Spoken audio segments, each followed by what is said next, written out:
নমস্কার বন্ধুরা, ঘরোয়া রান্নায় আপনাদের সকলকে স্বাগত জানাই। আজকে চলে এসেছি আবার একটি নতুন রান্নার ভিডিও নিয়ে। আপনারা নিশ্চয়ই অনেকে দেখে বুঝতে পেরেছেন, আজকে আমরা রান্না করে নিচ্ছি কাতলা মাছের কালিয়া। খুব সুস্বাদু এই পদটি বাড়িতে কিভাবে বানানো যায় সেটাই আজ আমরা শিখব।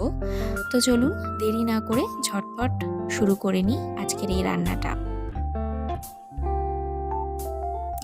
প্রথমেই মাছগুলোকে আমি নুন হলুদ মাখিয়ে ম্যারিনেট করে রেখেছি।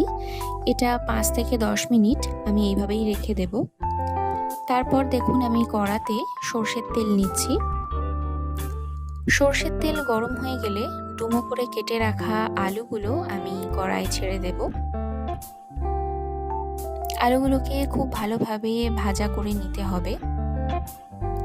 আমি এতে দেব একটু নুন, দেব একটু হলুদ, ভালোভাবে নাড়াচাড়া করতে থাকবো। 5 মিনিট ধরে আলুগুলোকে আমি খুব ভালো করে ভেজে নেব। দেখুন আলুগুলো ভাজা কমপ্লিট হয়ে গেছে। আমি এবার আলুগুলোকে এক এক করে তুলে একটি পাত্রে রেখে দেব।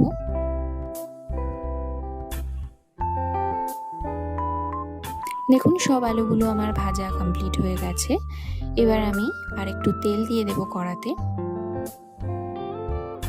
তেল গরম হয়ে গেলে আমি ম্যারিনেট করে রাখা মাছগুলো ভেজে নেব। এইভাবে দেখুন কড়াতে আমি মাছগুলো দিয়ে দিচ্ছি। দুটো দুটো করে মাছ আমি ভাজবো। মাছের দুই পিঠ খুব ভালোভাবে ভাজা করতে হবে যাতে কাঁচা না থাকে। দেখুন মাছ ভাজাটা কিন্তু হয়ে গেছে, তো আমি মাছটা তুলে রাখছি।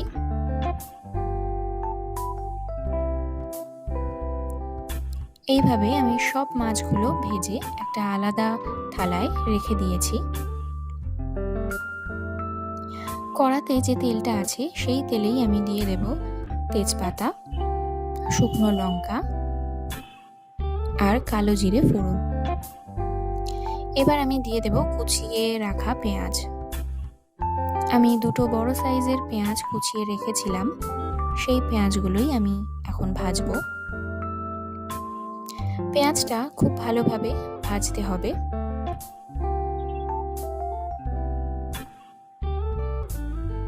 পেঁয়াজটা ভাজার সময় এতে আমি দিয়ে দেব একটুখানি নুন।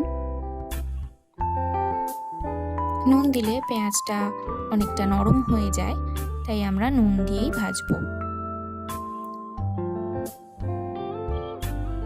এরপর পেঁয়াজের ওপর আমি দিয়ে দেব কুচিয়ে রাখা টমেটো। টমেটো দিয়ে ততক্ষণ ভাজবো যতক্ষণ না টমেটোটা পেঁয়াজের সাথে গলে যাচ্ছে। দেখুন টমেটোটা কত সুন্দরভাবে গলে গেছে পেঁয়াজের সাথে। এবার এতে আমরা দিয়ে দেব আদা, রসুন আর কাঁচা লঙ্কা বাটা।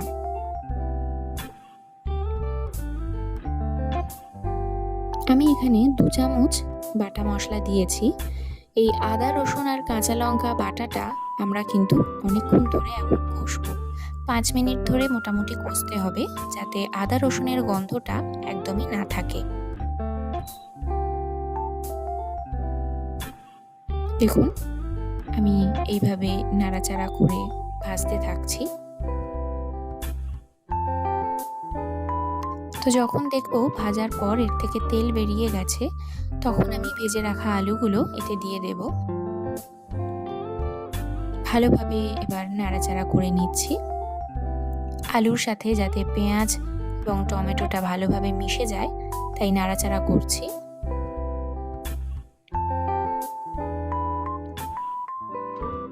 এবার এতে দিয়ে দেব হলুদ, লঙ্কার গুঁড়ো, জিরের গুঁড়ো আর ধনিয়া গুঁড়ো। আবার ভালোভাবে নাড়াচাড়া করে নিচ্ছি। যাতে মশলাগুলো জ্বলে না যায় তার জন্য আমি একটুখানি জলের ছিটে দিলাম। আবার ভালোভাবে কষছি আমি মশলাগুলোকে। দেখুন এইভাবে কিন্তু কষতে হবে 5 থেকে 7 মিনিট। দেখুন কষাটা কমপ্লিট হয়ে গেছে আমাদের। এবার এতে আমি দিয়ে দেব একটু গরম জল।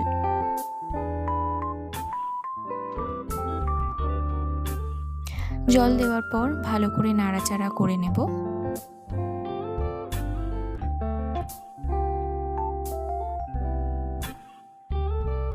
তারপর দেব নুন আর একটুখানি চিনি।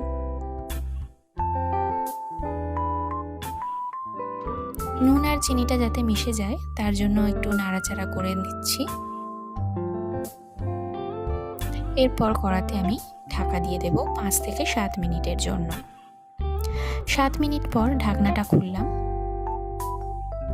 আমি এবার চেক করে নেব যে আলুটা সেদ্ধ হয়েছে কিনা। দেখুন আলুগুলো কিন্তু সেদ্ধ হয়ে গেছে।